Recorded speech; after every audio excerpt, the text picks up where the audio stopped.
जय हिंद साथियों, आप सभी का एसएससी ऑफिशियल 2 के यूट्यूब चैनल में स्वागत है। मैं शत्रुघ्न सर और आपके जो हैं आरआरबी ग्रुप डी के प्रीवियस ईयर के पेपर हम लगातार आपको करा रहे हैं। जैसा कि आप सभी जानते हैं 3 अगस्त से लेकर 21 अगस्त तक जो हैं आपके पेपर होने वाला हैं। यदि आप अभी तक तैयारी नहीं कर पाए हैं तो आप इन क्लास को रेगुलर देखिएगा, आपके जो हैं बहुत अच्छे तैयारी हो जाएगा और अपने तैयारी को जो है इन क्लास को देखकर स्ट्रॉन्ग कर सकते हैं।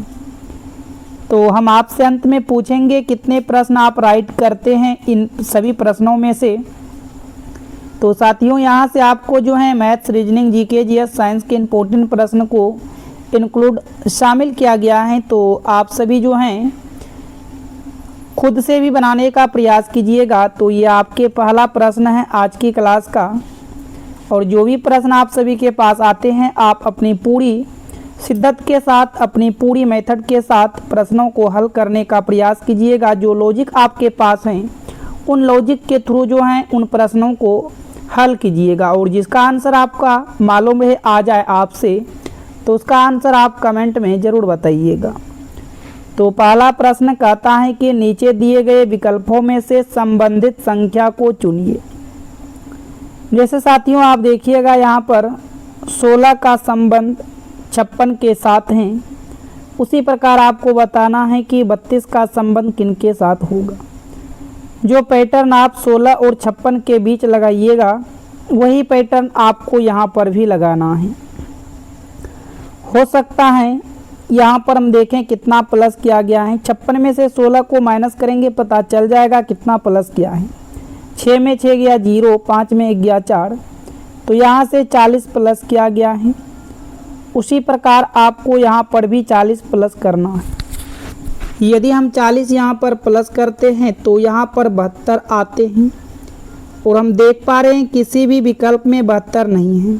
तो अब कुछ आपको यहाँ से पुनः अलग पैटर्न लगाना है। हो सकता है आप यहाँ पर स्क्वायर वाला पैटर्न भी लगा सकते हो, 4 का वर्ग करोगे, परंतु ये 32 किसी का वर्ग नहीं होगा। अब यहाँ पर गुना वाले लॉजिक देखते हैं। 16 से 56 पर पहुँचने के लिए हम 16 में कितना से गुना कर दें। 16 चौकी 64 हो जाएगा यदि हम 4 से गुना करेंगे, और क्या होगा 64 हो गया। और इन 64 में से आपको क्या करना है, माइनस यहाँ पर 8 कर देना है। तो 14 में से 8 जाएगा 6 होगा, और इधर 5 बचेगा। यहाँ पर 56 आया और यहाँ पर भी 56 है। सेम आपको यहाँ पर भी साथियों पैटर्न को लगाना है। 32 को आप क्या करो, 4 गुना करो। तो 32 को 4 गुना करते हैं तो ये आपके 128 होता है। इसमें आपने 8 को माइनस किए थे, इसमें भी आप 8 को माइनस कर दो। यदि आप यहाँ पर से 8 को माइनस करते हैं तो साथियों आपके प्रश्नवाचक चिन्ह के स्थान पर 120 आएगा। कौन सा संख्या प्राप्त होगा, 120, और 120 जो है सी वाले में दिया गया है। तो सी आपका बिल्कुल यहाँ से सही आंसर होगा। तो चलिए अब अगले प्रश्न की ओर। प्रश्न संख्या आपके 2 रहा। नीचे दी गई श्रृंखला श्रेणी में प्रश्नवाचक चिन्ह के स्थान पर कौन सी संख्या आएगी। यहाँ पर आपको बताना है इन प्रश्नवाचक चिन्ह के स्थान पर कौन सी संख्या प्राप्त हो सकती है। नंबर आप देख सकते हो धीरे धीरे आपका घटते जा रहे हैं। तो 26 से यदि आप 23 पर जाते हैं तो यहाँ पर -3 की कमी। 23 से 20 पर जाते हैं, यहाँ पर भी -3 की कमी। 20 से 17 पर जाएंगे, यहाँ पर भी -3 की कमी। 17 से 14 पर चले जाते हैं, यहाँ पर भी -3 की कमी। 14 से 11 पर जाते हैं, यहाँ भी -3 की कमी। तो सेम पैटर्न आपको यहाँ पर भी -3 की कमी करना है। 11 में से 3 चला जाएगा तो 8 आएगा। तो साथियों आपके प्रश्नवाचक चिन्ह के स्थान पर 8 होगा, और आपने देखा ये चीज़ डी में दिया गया है। तो डी वाले जो हैं आपका यहाँ से बिल्कुल राइट आंसर होगा। तो चलिए साथियों अगले प्रश्न की ओर, प्रश्न संख्या 3 को देखिएगा। और मैं बता दूं साथियों, यदि आप एग्ज़ाम निकालना चाहते हैं तो हम आपके लिए इम्पोर्टेंट पीडीएफ तैयार करके रखे हैं, जिसमें कि आपको प्लस 2500 प्रश्न दिया जाएगा। सभी प्रश्न वेरी इम्पोर्टेंट हैं। प्रीवियस ईयर के भी कुछ प्रश्न हैं और कुछ आने वाले आगामी एग्ज़ाम के लिए भी हैं। यदि आप इन पीडीएफ को परचेज करना चाहते हैं तो इन दिए गए व्हाट्सएप नंबर पर आपको साथियों मैसेज करना है कि सर मुझे पीडीएफ चाहिए, और इन पीडीएफ के साथ साथ आपको सॉल्यूशन वीडियो एंड आंसर की भी दिया जाएगा, ताकि आपको कहीं पर भी कोई प्रॉब्लम ना हो। तो ज़रूर आप एक बार इन पीडीएफ को परचेज करके अपने तैयारी को स्ट्रॉन्ग कर लें। साथ में अभी तक आप इस वीडियो को लाइक नहीं किए हैं तो इस वीडियो को लाइक कीजिएगा, और चैनल पर पहली बार आए हैं सब्सक्राइब करके नोटिफिकेशन घंटी को भी ज़रूर आप ऑल पर रखिएगा। तो प्रश्न संख्या 3 में कहता है कि नीचे दी गई आकृतियों में कुल कितने त्रिभुज हैं। यहाँ पर आपको साथियों बताना है इस आकृति में से कुल कितने त्रिभुज हैं। तो सबसे पहले आप यहाँ पर देखो, यहाँ पर सिंगल त्रिभुज को काउंट कर लेंगे। यहाँ से आपका एक हो गया, ये आपका 2 हो गया, ये आपका यहाँ से देखिएगा 3, उसके बाद ये 4, फिर यहाँ से देखो 5, यहाँ से आपका 6 हो गया। अब देखो जहाँ से आपका जोड़ा मिलकर बन रहा आप वहाँ से भी बना दो। तो जैसे हम यहाँ पर देख पा रहे हैं कि 2 और 3 मिलकर एक ट्रायंगल और बनाएगा। यदि आप यहाँ से 2 और 3 को साथियों मिला देते हैं तो यहाँ से एक ट्रायंगल और बना। उसी प्रकार आप यहाँ पर 5 और 4 को मिला दो तो 6 तक तो बन गया। अब फिर कितना बन गया, 7 बन गया। फिर 5 और 4 को मिलाइएगा तो यहाँ से त्रिभुज की संख्या 8 होगा। 1 और 6 को मिला दीजिएगा तो यहाँ से त्रिभुज की संख्या 9 हो गया। अभी तक कुल कितना त्रिभुज बन चुका है, अभी तक 9 त्रिभुज बन चुका है। और कहीं से बन रहा है क्या, जहाँ से आपको समझ में आए बन रहा है वहाँ पर आप ज़रूर बनाइएगा। अब साथियों यहाँ से यदि हम 2, 3, 4 को एक साथ मिला दें तो यहाँ से आप कहिएगा एक त्रिभुज और बनेगा। तो यहाँ से आपने देखा 10 बना। उसी प्रकार 3, 4, 5 को भी यदि आप इस तरह से मिला देते हो तो एक त्रिभुज और बनेगा जो कि 11 होगा। सेम साथियों आप यहाँ से भी 6, 5, 4, 5, 6 को मिला लीजिए, आपका एक त्रिभुज और बनेगा। तो ये आपके यहाँ से जो है 12 हुआ।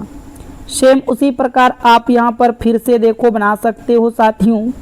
यदि आप यहाँ पर 1, 6, 5 को मिला लो तो यहाँ से आपका जो है त्रिभुज की संख्या हो गया 13।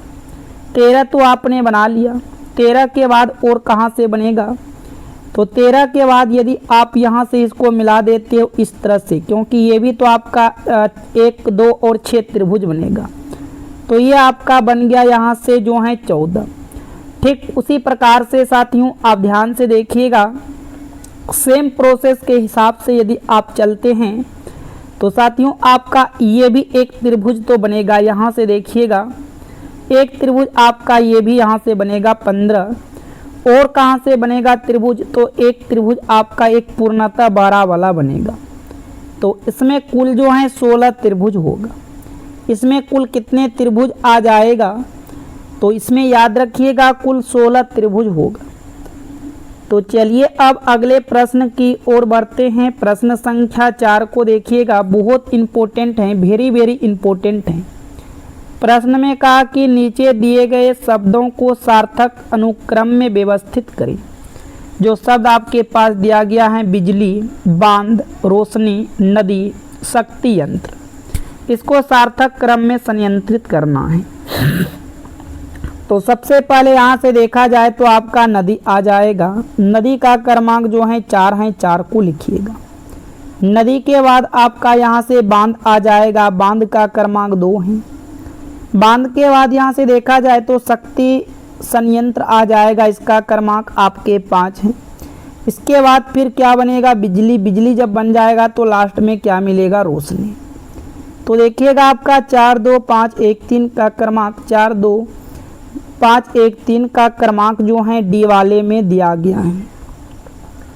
तो साथियों यहाँ से आपका डी जो है बिल्कुल सही आंसर होगा। चलिए अब अगले प्रश्न की ओर, प्रश्न संख्या 5 को देखिएगा। इसमें कहा कि नीचे दिए गए प्रश्न आकृति में लुप्त संख्या ज्ञात कीजिए। ध्यान से आप देखो तो साथियों यहाँ पर लुप्त संख्या दिया गया है। उसके बाद फिर आप यहाँ पर देखो बड़े नंबर का चयन करो। बड़े नंबर आप यहाँ से देखिएगा तो 16 हैं, बड़े नंबर यहाँ से देखिएगा तो 21 हैं। ज़्यादातर आप इन 9 और 7 को कुछ भी करके 16 पुराना है, 16 और 5 को कुछ भी करके 21 पुराना है। जो पैटर्न आप इन दोनों में लगाइएगा वही पैटर्न आपको सेम यहाँ पर भी लगाना है। तो एक बार ज़रूर आप जो हैं ट्राई करें पहले खुद से बनाने का। तो आप क्या यहाँ पर लॉजिक क्या पैटर्न लगा सकते हैं, तो ध्यान से आप देखिएगा यहाँ पर अपने पैटर्न को। यदि आप 9 और यहाँ पर 7 को जोड़ देते हो तो यहाँ पर आपको 16 मिलेगा। उसी प्रकार आप यहाँ पर 16 और 5 को भी जोड़ दीजिएगा। 16 और 5 को जोड़िएगा तो यहाँ से आपको 21 मिलेगा। उसी प्रकार आप 9 और 13 को जोड़ते हैं तो 9 और 13 को जोड़िएगा तो 22 होगा, और 22 आपने देखा विकल्प बी में दिया गया है। तो साथियों यहाँ से आपका बी जो है बिल्कुल सही आंसर होगा। तो चलिए अब अगले प्रश्न की ओर देखिएगा ध्यान से, प्रश्न संख्या 6 को। ये आपके कैलेंडर के प्रश्न हैं, बहुत ही इम्पोर्टेंट प्रश्न हैं। 100% आपके कैलेंडर के प्रश्न पेपर में देखने के लिए मिलेगा। यदि 1 अक्टूबर को रविवार हो तो 1 नवंबर को कौन सा दिन होगा। तो ध्यान से समझिएगा, 1 अक्टूबर को रविवार है तो सबसे पहले आपको देखना है कि अक्टूबर कितने दिन का होता है। तो जनवरी, फरवरी, मार्च, अप्रैल, मई, जून, जुलाई, अगस्त, सितंबर, अक्टूबर। तो अक्टूबर कुल 31 दिन का होता है। 31 दिन में एक तारीख निकल चुके हैं। यदि 31 दिन में एक दिन निकल चुके हैं तो शेष कितना दिन बचा, अक्टूबर का 30 दिन और बचा, और 1 नवंबर को लेना है तो ये आपको एक इसी में जोड़ देना है। तो ये आपका 30 और 1 क्या हो गया 31, और आप यहाँ से क्या करो 7 से भाग लगा दो। 7 से इसलिए भाग लगाया जाता है क्योंकि 7 दिनों में ही कोई भी जो है सप्ताह रिपीट होता है। जैसे मान लो आज सोमवार है तो फिर 7 दिन के बाद ही सोमवार आएगा। तो यहाँ पर हम भाग दे देंगे तो पूर्णतः यहाँ से 4 सप्ताह निकलेगा और इधर शेष 4 दिन बचेगा। यदि आप 31 में भाग लगाते हो 7 से तो 7 चौक 28 कटेगा, 7 चौक 28 यानी कि 4 सप्ताह हुआ और शेष 4 दिन बचा। सप्ताह तो आपके ठीक है पूर्णतः निकल गया, लेकिन ये 4 जो बचा इसी 4 को आप इन रविवार में जोड़ दो। तो रविवार में 4 को जोड़ोगे तो बताओ कौन सा दिन होगा। तो ये आपके सोमवार, मंगल, बुध, बृहस्पति, जिसे कि आप गुरुवार बोलते हो। क्या गुरुवार ही आना चाहिए? एक बार मैं पुनः ट्राई करूं। अच्छा, यहाँ पर हमने गलत किया। यहाँ पर आपका जो है साथियों ध्यान दीजिएगा, जब हम भाग देंगे 7 से 31 में तो शेषफल 3 बचेगा। शेषफल कितना बचेगा? 3 बचेगा। तो ये रविवार में आपको 3 दिन ही जोड़ना है। तो ये आपका होगा सोमवार, मंगल, बुध। तो आपके राइट आंसर बुध बनेगा, और बुध जो है सी वाले विकल्प में से दिया गया है, तो सी बिल्कुल आपका यहाँ से सही आंसर होगा। तो चलिए अब अगले प्रश्न की ओर, प्रश्न संख्या 7 को देखते हैं।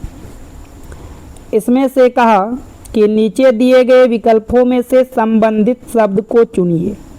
देखिएगा ध्यान से, सिपाही का संबंध रेजिमेंट के साथ है तो घोड़ा का संबंध किनके साथ होगा। तो सिपाही के लिए आवश्यक जो है रेजिमेंट होते हैं, उसी प्रकार से घोड़ा का संबंध अश्वरोही सेना के साथ होगा।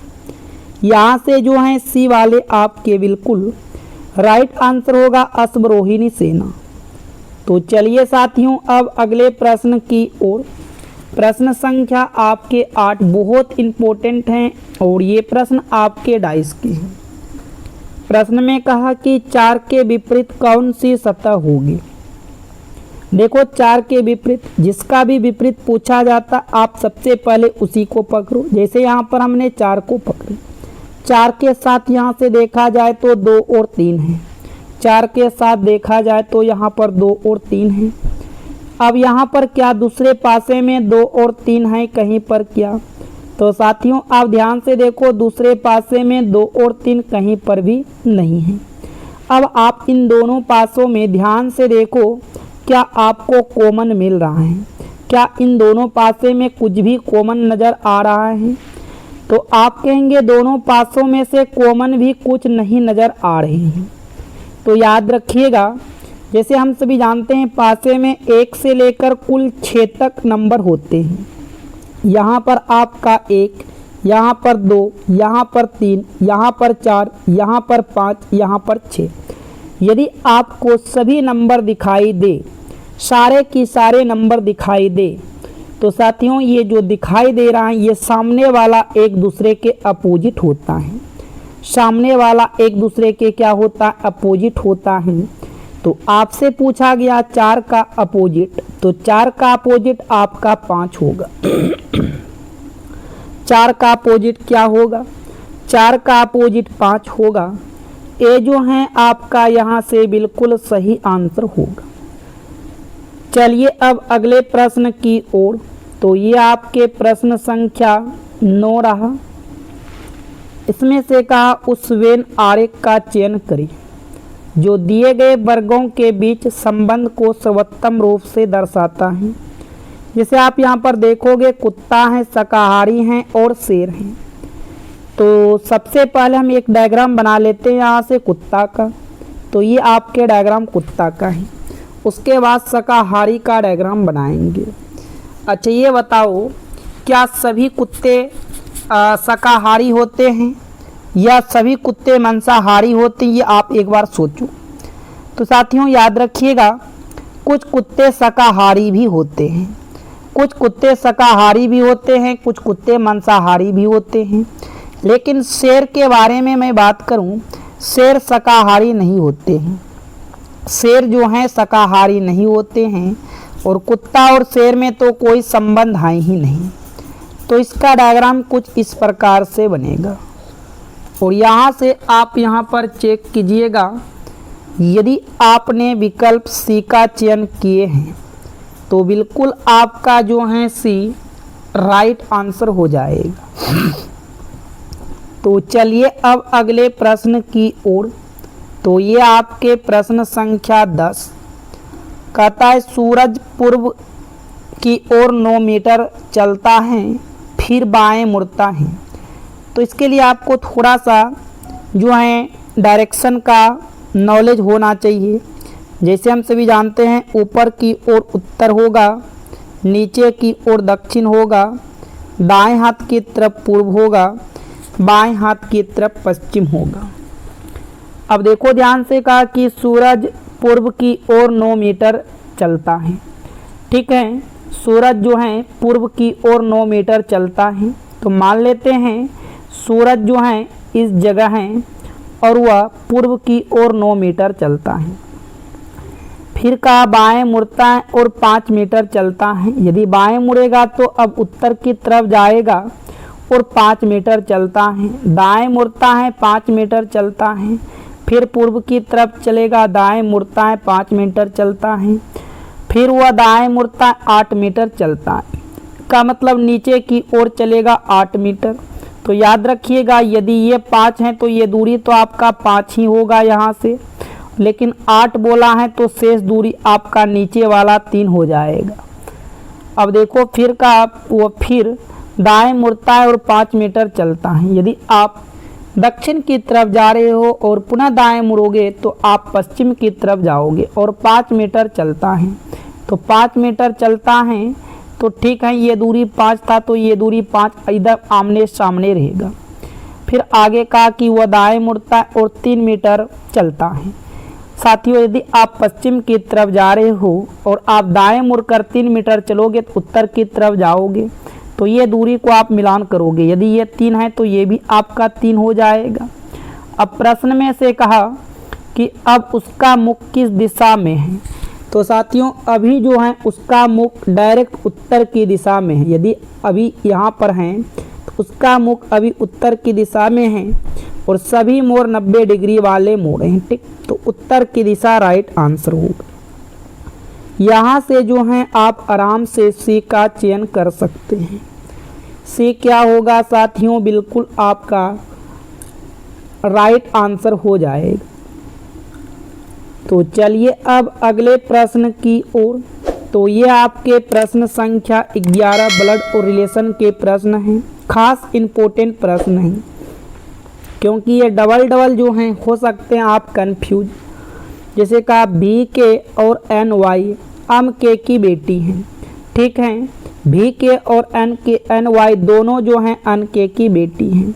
तो भी के यहाँ रहा और ये एन वाई रहा। ये दोनों किसकी बेटी हैं, तो ये दोनों अम के की बेटी हैं। अम के की बेटी हैं दोनों, तो आप यहाँ पर माइनस लगा दो। फिर कहा भी के का विवाह एम जे से हुआ। भी के का विवाह किसका हुआ, एम जे से हुआ, तो एम जेड से। तो भी के यदि पहले से फीमेल हैं तो ये आपका मेल होगा। प्रश्न में कहा कि एन वाई के लिए एम जेड कौन है, तो बताओ एन वाई के लिए यानी कि एन वाई को एम जेड कौन लगेगा। तो देखो बहन की पति कौन होता है, तो बहन की पति जो है जीजा होते हैं। बहन की पति कौन हो जाएगा, तो बहन की पति जीजा होगा। यदि आप सी का चयन किया है तो बिल्कुल आपके सही आंसर है। तो चलिए साथियों अब प्रश्न संख्या 12 को देखेंगे। तो ये आपके 12 हैं। कथनों को पढ़े और दिए गए विकल्पों में से निष्कर्ष को चुनें। ये आपके कथन हैं और ये आपके निष्कर्ष हैं। ध्यान से आप समझिएगा कथन को। कथन में से कहा कुछ दांत जो हैं ब्रश हैं। समझने के लिए साथियों हम यहाँ से डी से दांत को ले लेते हैं। कुछ दांत क्या हैं, कुछ दांत जो हैं ब्रश हैं और हम बी से ब्रश को बना लेते हैं। आगे का सभी ब्रश पोस्ट है। जितने भी ब्रश हैं सारे ब्रश पेस्ट के अंतर्गत आते हैं। फिर कहा कुछ पेस्ट जो हैं जेल हैं। कुछ पेस्ट क्या हैं, जेल हैं। तो मैंने कहा ठीक कुछ पेस्ट आप जेल के भी अंदर रख लो। अब आप निष्कर्ष को ध्यान से समझिएगा। निष्कर्ष में कहा कुछ ब्रश जो हैं जेल हैं। क्या कुछ ब्रश जेल हैं, तो ब्रश का डायग्राम यहाँ है और जेल का डायग्राम यहाँ पर है। तो हम नहीं कह सकते हैं कि कुछ ब्रश जेल हैं, ये आपका यहाँ से रॉन्ग हो जाएगा। दूसरा का कुछ दांत जो हैं पेस्ट हैं। क्या कुछ दांत पेस्ट हैं, दांत का डायग्राम ये रहा और पेस्ट का डायग्राम ये रहा। तो यहाँ पर कुछ हिस्सा कट कर पा रहा है, तो दूसरे वाला आपका राइट होगा। केवल निष्कर्ष 2 पालन करता है। यहाँ से साथियों आपका बी जो है बिल्कुल राइट आंसर होगा। केवल निष्कर्ष 2 पालन करता है। तो चलिए अब अगले प्रश्न की ओर। और यहाँ से आपके जो हैं वेरी इम्पोर्टेंट साथियों मैथ्स के प्रश्न कार्य और समय का हैं, इसलिए आप सभी अच्छे से इन सभी प्रश्नों को कीजिएगा। प्रश्न में कहता है कि ए और बी एक कार्य को 18 दिनों में एक साथ कर सकते हैं। ए बी से 3 गुना अधिक कुशल हैं। बी अकेले कितने दिनों में कार्य पूरा करेगा। तो सबसे पहले यहाँ पर क्वेश्चन कहा ए जो हैं बी से 3 गुना अधिक काम करता है। किसने, तो ए ने। यदि बी ने 1 काम करेगा तो ए ने 3 काम करेगा। लेकिन साथियों ए और बी मिलकर कितने दिन तक काम किया, 18 दिन तक काम किया है। ए ने 1 दिन में 3 काम किया, बी ने 1 दिन में 1 काम किया, दोनों मिल गया तो 1 दिन में 4 काम हुआ। तो कुल कितना काम किया गया, तो 72 काम किया गया। अब प्रश्न में कहा कि बी अकेले कितने दिनों में कार्य को पूरा करेगा। तो कुल कार्य आपने देखा कुल क्षमता 72 हैं और बी जो बी जो है एक दिन में मात्र 1 यूनिट काम करता है, तो 72 यूनिट को काम करने में उसको 72 दिन का समय लगेगा। यदि आप सी का चयन किए हैं तो बिल्कुल आपका राइट आंसर है। तो चलिए साथियों, अब अगले प्रश्न की ओर। प्रश्न संख्या 2 भी इसी टाइप के हैं। प्रश्न में कहा कि ए, बी और सी किसी कार्य क्षमता का अनुपात 2, 3, 5 हैं। एक साथ कार्य करते हुए वे किसी कार्य को 6 दिनों में पूरा कर सकते हैं। ए 20% कार्य कितने दिनों में पूरा करेगा? तो ध्यान दीजिएगा, यहाँ पर सभी का अनुपात लिखा गया है। ए अनुपात बी अनुपात सी, 2:3:5। अब यहाँ से आप ये देखिएगा, ए के जो हैं 2, बी के 3, 5, सी के 5, ये सभी एक साथ मिल जाएगा तो 3, 2, 5, 5, 10 काम होगा। एक दिन में कितने कार्य होगा? 10 काम होगा। लेकिन 6 दिन तक कार्य करता है तो कुल 60 काम होगा। कुल कितने काम हो जाएगा? 60 काम हो जाएगा। ए जो है 20% कार्य किया, तो ये का 20% कार्य हम यहाँ से निकाल लेते हैं। 20 बट्टे के आपका 100 होगा, गुना यहाँ पर 60 होगा। 1 0 से 1 0, 1 0 से 1 0, 6 दूना के क्या होगा? 12 होगा। अब यहाँ से पूछा ए का, तो ए ने एक दिन में 2 काम करता है, तो 2 यूनिट का, तो 12 यूनिट का काम करने में उसको 6 दिन का समय लगेगा। कितने दिन का समय लगेगा साथियों? 6 दिन का समय लगेगा। और यहाँ से देखा कि डी में दिया गया है, तो डी आपका बिल्कुल सही आंसर होगा। चलिए अब अगले प्रश्न की ओर। प्रश्न संख्या 3 कहता है कि ए बी से 40% अधिक कुशल हैं। दोनों मिलकर कार्य करते हुए उस कार्य को पूरा करने में कितना समय लेंगे, जिसे बी अकेला 36 दिनों में पूरा कर सकता है। ठीक, तो ए जो है बी से 40% अधिक कार्य कुशल हैं। किससे? बी से। यदि बी एक दिन में 100 यूनिट कार्य करेगा तो ए एक दिन में 140 यूनिट कार्य करेगा, क्योंकि 40% अधिक कार्य कुशल हैं। 1 0 से 1 0, 2 सत्ते 14, 2 पंचे के 10।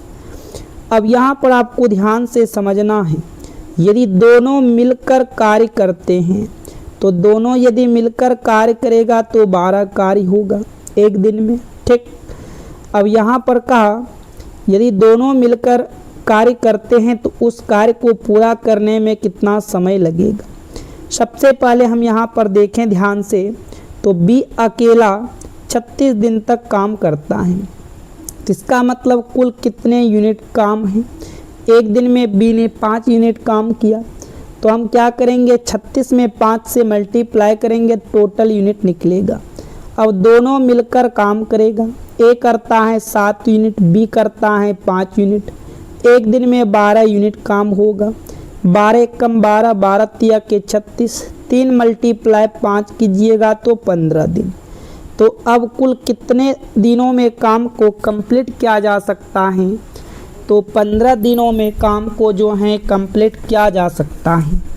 तो यहाँ से जो है आपका सी बिल्कुल सही आंसर हो जाएगा। तो चलिए साथियों, अब बढ़ते हैं अगले प्रश्न की ओर, जो कि यहाँ से आपके साइंस जीके के इम्पोर्टेंट प्रश्न हैं। प्रश्न में कहता है कि न्यूटन के गति के प्रथम नियम को निम्न में से डैश का नियम भी कहा जाता है। तो याद रखिएगा, जड़त्व का नियम भी कहा जाता है। ये जो है यहाँ से आपका राइट आंसर हो जाएगा। अगला प्रश्न है, जड़त्व बेरियम क्लोराइड सोडियम सल्फेट के साथ अभिक्रिया करता है तो किस प्रकार की अभिक्रिया होती है? तो याद रखिएगा, दोहरा विस्थापन अभिक्रिया होता है। यहाँ से जो है सी बिल्कुल आपका सही आंसर होगा।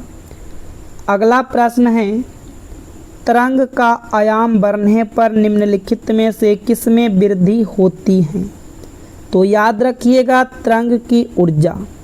सी आपका जो है राइट आंसर होगा, तरंग की ऊर्जा।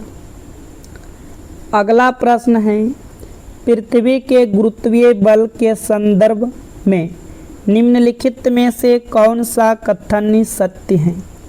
तो साथियों इसका राइट आंसर होगा, यह वस्तु के द्रव्यमान पर निर्भर करता है। ये आपका यहाँ से बिल्कुल राइट आंसर हो जाएगा। आगे की प्रश्न है, एक धात्विक चालक का प्रतिरोध डैश के साथ बढ़ता है? तो याद रखिएगा तापमान वृद्धि के साथ बढ़ता है। डी जो है आपका यहाँ से बिल्कुल सही आंसर होगा। अगला प्रश्न है, स्वकेंद्रिक कोशिका में केंद्रक का मुख्य कार्य क्या है? तो कोशिका की जीवन प्रक्रियाओं को निर्देशित करना। यहाँ से ए जो है आपका बिल्कुल राइट आंसर हो जाएगा। आगे की ओर बढ़ते हैं, निम्नलिखित में से कौन सा स्थितिज ऊर्जा का एक उदाहरण है? तो याद रखिएगा एक मेज पर रखी किताब। डी जो है आपका बिल्कुल यहाँ से राइट आंसर होगा, एक मेज पर रखी किताब। तो चलिए अब अगला प्रश्न, द्विखंडन के दौरान कितनी संततित कोशिकाएं बनती हैं? तो याद रखिएगा 2। बी जो है आपका यहाँ से बिल्कुल सही आंसर होगा। अगला प्रश्न है साथियों, देखिएगा ध्यान से, किसी पदार्थ की अवस्था चाहे वह ठोस हो, द्रव हो या गैस हो, किसके द्वारा निर्धारित होती हैं? तापमान, दाब या आयतन? तो याद रखिएगा एक तापमान के द्वारा होता है, दाबमान के द्वारा, आयतन के द्वारा नहीं होता है। तो केवल ए और बी के द्वारा होता है। डी जो है आपका यहाँ से बिल्कुल सही आंसर हो जाएगा। तो आगे की प्रश्न को देखेंगे, एक प्रबल अम्ल और एक प्रबल क्षार से बने लवण विलयन का पीएच मान लगभग कितना होता है? तो याद रखिएगा 7 के बराबर होता है। कितना होता है? 7 के बराबर होता है। सी आपका बिल्कुल यहाँ से सही आंसर होगा। अगला प्रश्न है, एक छात्र परागन से पहले पुष्प की वर्तिका काट देता है, सबसे अधिक संभावित परिणाम क्या होगा? परागन तेजी से होगा, परागन नलिका अधिक तेजी से बढ़ेगी, निषेचन नहीं होगा, बीजांड में बीज बदल जाएगा। तो साथियों इसका सही जवाब होगा निषेचन ही नहीं होगा। यदि आप सी का चयन किए हैं तो बिल्कुल आपका सही आंसर है। अगला प्रश्न है, निम्नलिखित में से कौन सा क्रियाकलाप द्रव के कणों के बीच रिक्त स्थानों की उपस्थिति को प्रदर्शित करता है? तो याद रखिएगा चीनी को जल में घोलने पर। बी जो है आपका बिल्कुल यहाँ से सही आंसर होगा। चलिए आगे की प्रश्न, पादप कोशिका भित्ति मुख्य रूप से डैश से बनी होती है? तो याद रखिएगा सेलुलोज के साथ बनी होती है। बी जो है आपका बिल्कुल यहाँ से सही आंसर होगा। अगला प्रश्न है, निम्नलिखित में से कौन सी धातु आसवन द्वारा शुद्ध की जाती हैं? तो जस्ता के द्वारा किया जाता है। डी से जो है यहाँ से आपका बिल्कुल सही आंसर हो जाएगा। अगला प्रश्न है, क्या होता है जब एक पेंडुलम बॉब अपनी औसत स्थिति से चरम स्थिति तक झूलता है? तो इसका सही जवाब होगा स्थितिज ऊर्जा बढ़ती है, गतिज ऊर्जा घटती है। सी आपका यहाँ से बिल्कुल सही आंसर होगा। अगला प्रश्न है, प्रजनन स्वास्थ्य में गर्भ निरोधक का क्या उद्देश्य है? तो इसका सही जवाब होगा अनियोजित गर्भधारण को रोकना। यदि आप यहाँ से सी का चयन किए हैं तो बिल्कुल आपका सही आंसर है। अगला प्रश्न है, उस तत्व की पहचान कीजिए जो प्राकृतिक में अणु के रूप में विद्यमान नहीं होता है। तो साथियों इसका सही जवाब होगा हीलियम। डी आपका यहाँ से बिल्कुल राइट आंसर हो जाएगा, हीलियम। तो आइए अब अगले प्रश्न को देखेंगे। निम्नलिखित में से कौन सा यौन संचारित रोग जीवाणु डैश के कारण होता है? तो इसका राइट आंसर होगा सुजाक। बी आपका जो है बिल्कुल यहाँ से सही आंसर होगा। अगले प्रश्न की ओर बढ़ते हैं। एक गोलीय लेंस की वृत्ताकार बाह्यरेखा के प्रभावी व्यास को क्या कहते हैं? तो याद रखिएगा द्वारक कहते हैं। क्या कहते हैं? द्वारक कहते हैं। डी यहाँ से बिल्कुल आपका सही आंसर हो। तो चलिए अब अगला प्रश्न, निम्नलिखित में से कौन सा बड़े बांधों का परिमाण नहीं है? तो इसका राइट आंसर होगा वन रोपण। ए जो है आपका बिल्कुल यहाँ से सही आंसर होगा। तो मैं उम्मीद करूँगा आप यहाँ तक सभी प्रश्नों को आराम से समझ पाए होंगे। तो मैंने आज की क्लास में आपको कुल 35 मोस्ट इम्पोर्टेंट प्रश्न कराए साथियों। तो आप सभी बताइए कमेंट में इन 35 प्रश्न में आप कितने प्रश्न राइट किए, और एक बार इस वीडियो को लाइक ज़रूर कीजिएगा। चैनल पर पहली बार आए हैं सब्सक्राइब करके नोटिफिकेशन घंटी को भी आप ऑल कर लीजिएगा। और जितने भी आप सभी के पास स्टडी ग्रुप हैं जैसे Instagram, Twitter, Facebook, Telegram, WhatsApp, इन सभी ग्रुप में आप एक बार वीडियो को शेयर ज़रूर कीजिएगा। तो चलिए फिर मिलते हैं नेक्स्ट वीडियो में। Thank you, all the best.